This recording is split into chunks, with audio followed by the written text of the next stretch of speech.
Parvati G Aithal ಅವರ ಅಂತರಂಗದ ಸ್ವಗತ ಆತ್ಮಕಥೆಯ ವಿಮರ್ಶೆಯನ್ನು ಮಾಡಲಿದ್ದಾರೆ ಡಾಕ್ಟರ್ ಜಯಶ್ರೀ ಬಿ ಕದ್ರಿ. ಪಂಜಾಬಿನ ಖ್ಯಾತ ಕವಯಿತ್ರಿ ಅಮೃತಾ ಪ್ರೀತಮ್ ಅವರು ತಮ್ಮ ಆತ್ಮಕಥೆ ಬರೆಯುತ್ತೇನೆ ಎಂದಾಗ ಖುಷ್ವಂತ್ ಸಿಂಗ್ ಅವರು ಗಹಗಹಿಸಿ ನಗುತ್ತಾ, ನಿನ್ನ ಆತ್ಮಕಥೆ ಬರೆಯಲೇನಿದೆ, ಅದನ್ನೊಂದು ರಸೀದಿ ಟಿಕೆಟ್ ಹಿಂದೆ ಬರೆಯಬಹುದು ಎಂದು ತಮಾಷೆಯಂತೆ ಹೇಳಿದ್ದರಂತೆ. ಅದನ್ನು ಮೀರುವ ಕೆಚ್ಚಿನಿಂದ ಅವರು ಬರೆದ ಆತ್ಮಕಥೆಯ ಹೆಸರು ರಸೀದಿ ಟಿಕೆಟ್. ಖ್ಯಾತ ಅಮೆರಿಕನ್ ಕವಿ ಹೆನ್ರಿ ಲಾಂಗ್ಫೆಲೋ ಅವರು ಹೇಳಿದಂತೆ, ಬರೆಯುವುದಕ್ಕೆ ಅರ್ಹವಾದ ಬದುಕು ಸೂಕ್ಷ್ಮವಾಗಿ ಮತ್ತು ಪ್ರಾಮಾಣಿಕವಾಗಿ ಬರೆಯುವುದಕ್ಕೆ ಅರ್ಹವಾಗಿರುತ್ತದೆ. ಅದರಲ್ಲೂ ಸಾಹಿತಿಗಳು, ಚಿತ್ರರಂಗದ ತಾರೆಯರು, ಕ್ರೀಡಾಪಟುಗಳು, ಹೀಗೆ ಸಾಧಕರ ಜೀವನ ಚರಿತ್ರೆ ನಮಗೆ ಸ್ಫೂರ್ತಿಯಾಗಬಲ್ಲದು ಕೂಡ. ಕನ್ನಡಕ್ಕೆ ಸಂಬಂಧಿಸಿದಂತೆ ಪ್ರತಿಭಾ ನಂದಕುಮಾರ್ ಅವರ ಅನುದಿನದ ಅಂತರಗಂಗೆ, ಸಾರಾ ಅಬೂಬಕರ್ ಅವರ ಹೊತ್ತು ಕಂತುವ ಮುನ್ನ, ಉಷಾ ರೈ ಅವರ ಯಾವ ನಾಳೆಯೂ ನಮ್ಮದಲ್ಲ, ಉಮಾಶ್ರೀ ಅವರ ಬೆಂಕಿ ಬೆಡಗು, ಇಂದಿರಾ ಲಂಕೇಶ್ ಅವರ ಹುಳಿಮಾವಿನ ಮರ ಮತ್ತು ನಾನು, ಹೀಗೆ ಹಲವಾರು ಮಹಿಳಾ ಆತ್ಮಕಥನಗಳಿವೆ. ಯು.ಬಿ. ರಾಜಲಕ್ಷ್ಮಿ ಅವರು ತಮ್ಮ ತಾಯಿಯ ಜೀವನದ ಬಗ್ಗೆ ಬರೆದ ಅಂತರಂಗ, ಭಾರತಿ ಹೆಗಡೆ ಅವರ ತಾಯಿ ಮೀನಾಕ್ಷಿ ಭಟ್ಟ ಅವರ ಆತ್ಮಕಥೆ ಹರಿವ ನದಿ, ಹೀಗೆ ಆತ್ಮಕಥೆಗಳು ಆಯಾ ಸಾಮಾಜಿಕ ಘಟ್ಟದ ಕೌಟುಂಬಿಕ ಮೌಲ್ಯಗಳ ಚಲನೆಯ ಪ್ರತೀಕ ಕೂಡ. ಮಹಿಳೆಯರ ಅದಮ್ಯ ಜೀವನ ಪ್ರೀತಿ, ಚೈತನ್ಯದ ಪ್ರತೀಕದಂತೆ, ಸೃಷ್ಟಿಶೀಲ ಸಾಧ್ಯತೆಗಳ ಅನುಸಂಧಾನದಂತೆ ಈ ಆತ್ಮಕಥನಗಳು ಜೀವನದ ಜಂಜಡಗಳಲ್ಲಿ ಬಳಲಿದವರಿಗೆ ಧನಾತ್ಮಕ ದಿಕ್ಕನ್ನು ತೋರಬಲ್ಲವು. ಈ ನಿಟ್ಟಿನಲ್ಲಿ ಇತ್ತೀಚೆಗೆ ಪ್ರಕಟಗೊಂಡ ಆತ್ಮಕಥನ ಅಂತರಂಗದ ಸ್ವಗತ. ಖ್ಯಾತ ಸಾಹಿತಿ, ಅನುವಾದಕಿ ಆಗಿರುವ ಪಾರ್ವತಿ ಜಿ ಐತಾಳ್ ಅವರ ಆತ್ಮಕಥೆ ಇದು. ಕುಂದಾಪುರದ ಭಂಡಾರ್ಕಾರ್ಸ್ ಕಾಲೇಜಿನಲ್ಲಿ ಇಂಗ್ಲಿಷ್ ಪ್ರಾಧ್ಯಾಪಕಿ ಆಗಿ ನಿವೃತ್ತರಾಗಿರುವ ಇವರು ಅನುವಾದ ಕ್ಷೇತ್ರದಲ್ಲಿ ದೊಡ್ಡ ಹೆಸರು. 5 ಭಾಷೆಗಳನ್ನು ಬಲ್ಲ ಪಾರ್ವತಿ ಮೇಡಂ ಅವರು 41 ಕೃತಿಗಳನ್ನು ಅನುವಾದಿಸಿದ್ದಾರೆ. ಅದರಲ್ಲಿ ಹೆಚ್ಚಿನವು ಕೂಡ ಮಲಯಾಳಂನಿಂದ ಕನ್ನಡಕ್ಕೆ ಅನುವಾದಿತವಾದವು. ಎಂ.ಟಿ. ವಾಸುದೇವನ್ ನಾಯರ್, ಕಮಲಾ ದಾಸ್, ಹೀಗೆ ಮಲಯಾಳಂ ಸಾಹಿತ್ಯದ ದಿಗ್ಗಜರನ್ನು ಅವರು ಕನ್ನಡಕ್ಕೆ ತಂದಿದ್ದಾರೆ.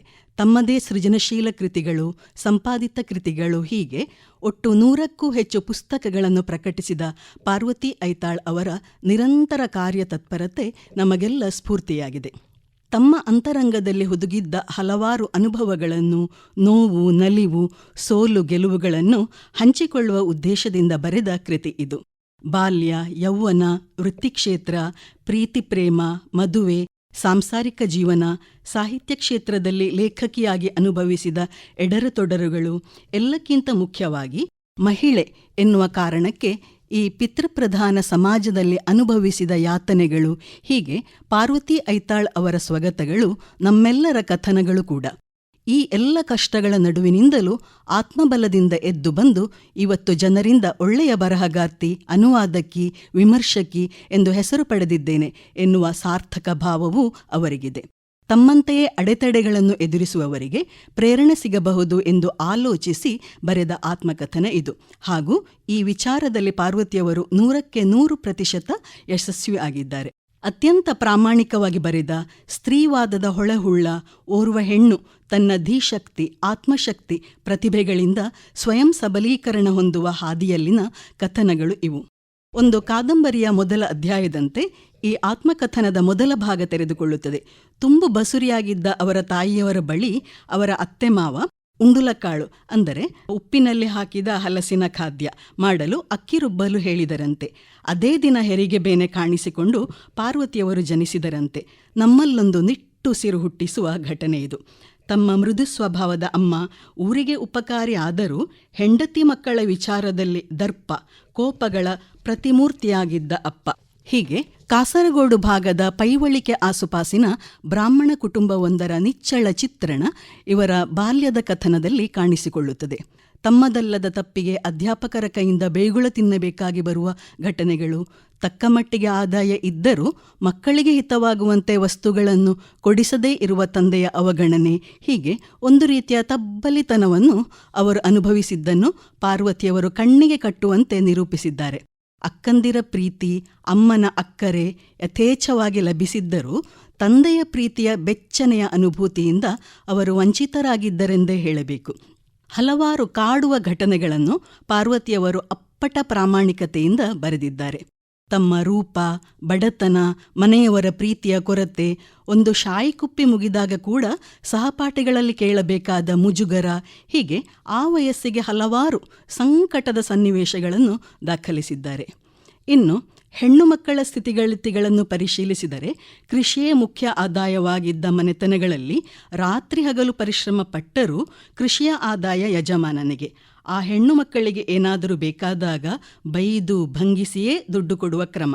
ಪಾರ್ವತಿಯರ ತಾಯಿಯ ಪಾತ್ರ ನನಗೆ ಮರಳಿ ಮಣ್ಣಿಗೆ ಕಾದಂಬರಿಯ ಪಾರ್ವತಿಯನ್ನು ನೆನಪಿಸಿತು. ಅತ್ಯಂತ ನಿರ್ಮಲ ಚಿತ್ತದಿಂದ ಕಳೆದು ಹೋದ ಬಾಲ್ಯದ ಘಟನೆಗಳನ್ನು ಚಿತ್ರಿಸುವ ಈ ಆತ್ಮಕಥನ ಮಕ್ಕಳ ಹಕ್ಕುಗಳ ಬಗ್ಗೆಯೂ ನಮ್ಮನ್ನು ಆಲೋಚಿಸುವಂತೆ ಚಿಂತನೆಗೆ ಹಚ್ಚುತ್ತದೆ.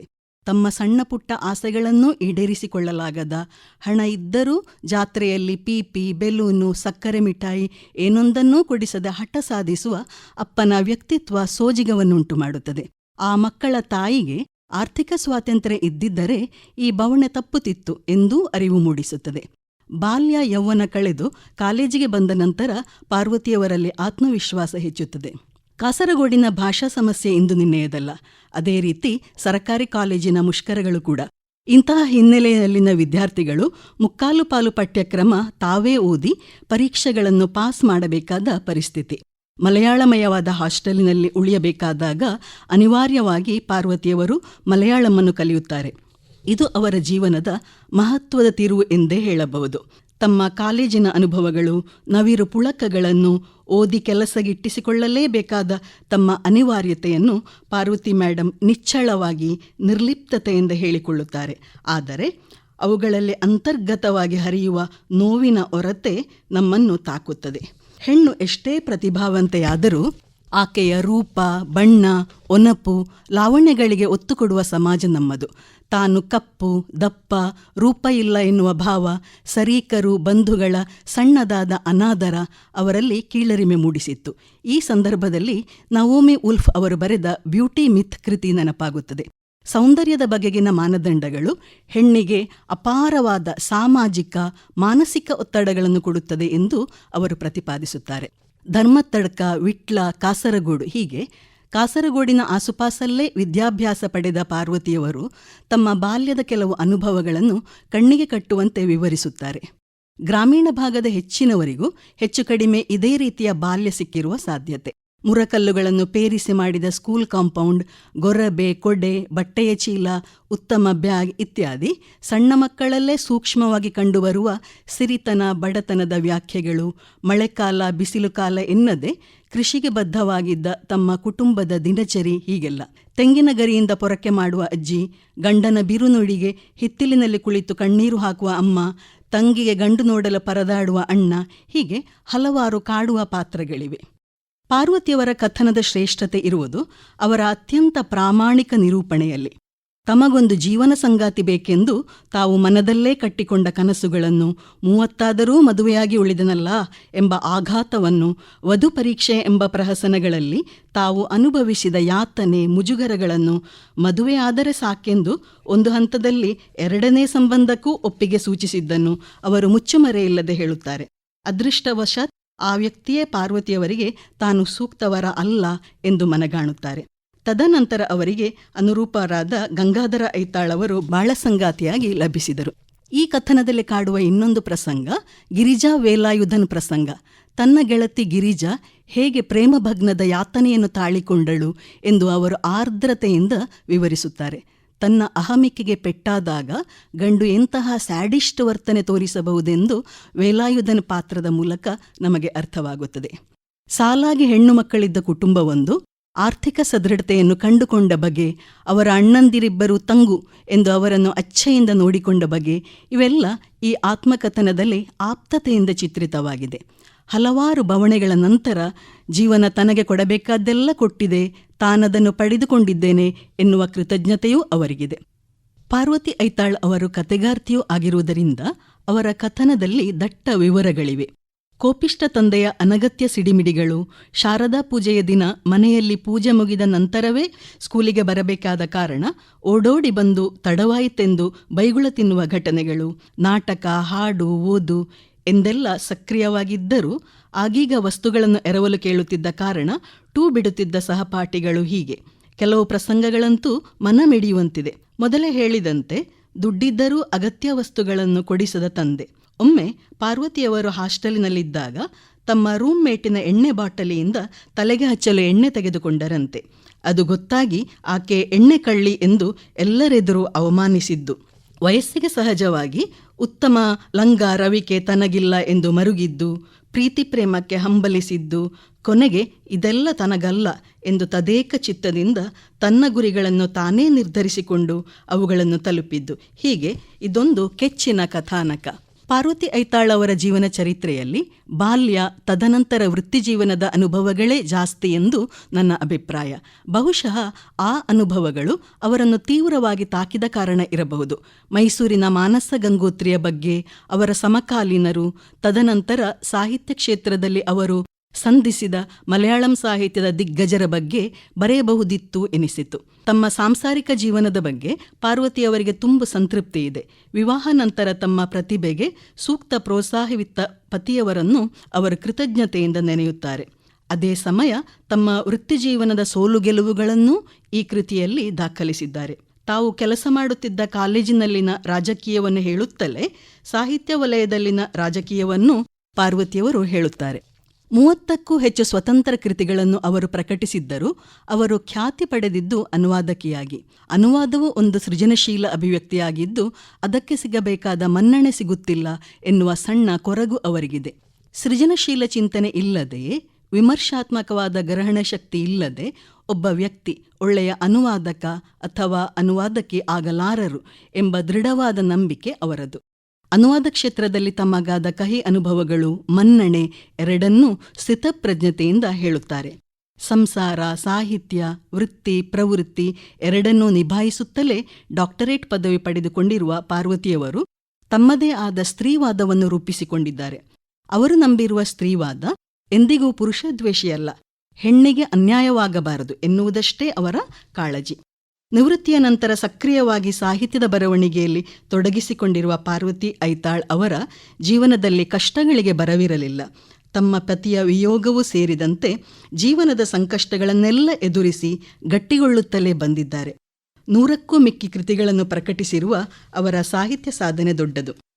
ತಮ್ಮ ಸಾಧನೆಗಳ ಬಗ್ಗೆ ಎಂದಿಗೂ ಹೇಳಿಕೊಳ್ಳದ ಸಂಕೋಚ ಸ್ವಭಾವದ ಅವರಿಗೆ ಇನ್ನಷ್ಟು ಪ್ರಶಸ್ತಿಗಳು ಲಭಿಸಲಿ, ಅವರ ಸಾಹಿತ್ಯ ಸೇವೆ ಮುಂದುವರಿಯಲಿ ಎಂದು ಹಾರೈಕೆ. ಕುವೆಂಪು ಭಾಷಾ ಭಾರತಿ ಗೌರವ ಪ್ರಶಸ್ತಿ, ಕರ್ನಾಟಕ ಸಾಹಿತ್ಯ ಅಕಾಡೆಮಿಯ ಸಾಹಿತ್ಯ ಪ್ರಶಸ್ತಿಯೂ ಸೇರಿದಂತೆ ಒಟ್ಟು 21ಕ್ಕೂ ಹೆಚ್ಚು ಪ್ರತಿಷ್ಠಿತ ಪ್ರಶಸ್ತಿ ಪುರಸ್ಕಾರಗಳನ್ನು ಅವರು ಗಳಿಸಿದ್ದಾರೆ. ಅಂಕಿತ ಪ್ರಕಾಶನ ಪ್ರಕಟಿಸಿರುವ 157 ಪುಟದ ಈ ಹೊತ್ತಗೆ ತ್ವರಿತವಾಗಿ ಓದಿಸಿಕೊಂಡು ಹೋಗುವುದಷ್ಟೇ ಅಲ್ಲದೆ ನಮ್ಮ ಅಂತರಂಗವನ್ನು ಕಲಕುವ ಶಕ್ತಿ ಹೊಂದಿದೆ.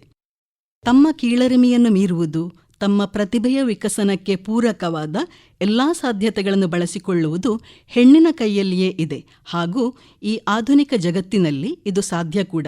ಈಗ ಚಾಲ್ತಿಯಲ್ಲಿರುವ ಫೆಮಿನಿಸಂ, ಪೋಸ್ಟ್ ಫೆಮಿನಿಸಂ ಇದನ್ನೇ ಹೇಳುತ್ತದೆ. ಊಟ, ತಿಂಡಿ, ಬಟ್ಟೆ ಬರೆ, ಸಂಸಾರ ನಿರ್ವಹಣೆ ಅಲ್ಲದೆ ಹೆಣ್ಣು ತನ್ನ ಆಂತರಿಕ ಜಗತ್ತನ್ನು ಶ್ರೀಮಂತಗೊಳಿಸಿಕೊಳ್ಳಬೇಕು. ವೈಚಾರಿಕ ಅರಿವು, ವ್ಯಕ್ತಿತ್ವದಲ್ಲಿ ಪ್ರಬುದ್ಧತೆಗಳನ್ನು ಬೆಳೆಸಿಕೊಳ್ಳಬೇಕು. ಪ್ರತಿಭೆಯ ವಿಕಾಸಕ್ಕೆ ತೊಂದರೆ ಉಂಟಾದಾಗೆಲ್ಲ ಹೆಣ್ಣು ಮಕ್ಕಳು ಮಂಕಾಗಿ ಬಿಡುತ್ತಾರೆ. ತಮ್ಮಲ್ಲಿನ ಅದಮ್ಯ ಚೈತನ್ಯ ಪ್ರಕಾಶಗೊಳ್ಳಲು, ತಮ್ಮ ಬದುಕಿಗೆ ತಾವೇ ಬಣ್ಣ ತುಂಬಿಕೊಳ್ಳಲು ಅವರು ಸಶಕ್ತರೇ ಆಗಿರುತ್ತಾರೆ. ಹಾಗೂ ಈ ನಿಟ್ಟಿನಲ್ಲಿ ಪಾರ್ವತಿಯವರಂತಹ ಸಾಧಕ ಮಹಿಳೆಯರ ಜೀವನ ನಮಗೆ ಸ್ಫೂರ್ತಿಯಾಗಿರುತ್ತದೆ. ತಮ್ಮ ಜೈವಿಕ ರಚನೆ, ಸಾಂಸ್ಕೃತಿಕ ಕಟ್ಟುಪಾಡುಗಳು ಇವುಗಳಿಂದ ಹೆಣ್ಣು ಮಕ್ಕಳು ತಮ್ಮ ಜೀವನದಲ್ಲಿ ಹಲವಾರು ಸಂಘರ್ಷಗಳನ್ನು ಎದುರಿಸಬೇಕಾಗಿರುವುದು ಸತ್ಯ. ಈಗಿನ ಕ್ಯಾಪಿಟಲಿಸ್ಟ್ ಯುಗದಲ್ಲಿ ಗಂಡು ಹೆಣ್ಣೆನ್ನದೆ ಉದ್ಯೋಗದ ಒತ್ತಡಗಳು ಇರುತ್ತವೆ. ಈ ವೇಗದ ಒತ್ತಡದ ಬದುಕಿನಲ್ಲಿ ಜೀವಸೆಲೆ ಕಳೆದುಕೊಳ್ಳದೇ ಇರಲು ನಮಗೆ ಪರಂಪರೆಯ ಓದು, ಹಿರಿಯರ ಮಾರ್ಗದರ್ಶನ ಬೇಕು. ಆತ್ಮಕಥೆಗಳು ಒಂದಿಡೀ ತಲೆಮಾರು ಬಾಳಿ ಬದುಕಿದ ಜೀವನ ಶೈಲಿಯನ್ನು ಹೇಳುತ್ತಲೇ ಕೆಲವು ಸಾರ್ವಕಾಲಿಕ ಮೌಲ್ಯಗಳನ್ನು ಬಿತ್ತರಿಸುತ್ತವೆ. ನಮ್ಮ ಅರಿವನ್ನು ವಿಸ್ತರಿಸುತ್ತವೆ, ಪ್ರಭಾವಿಸುತ್ತವೆ.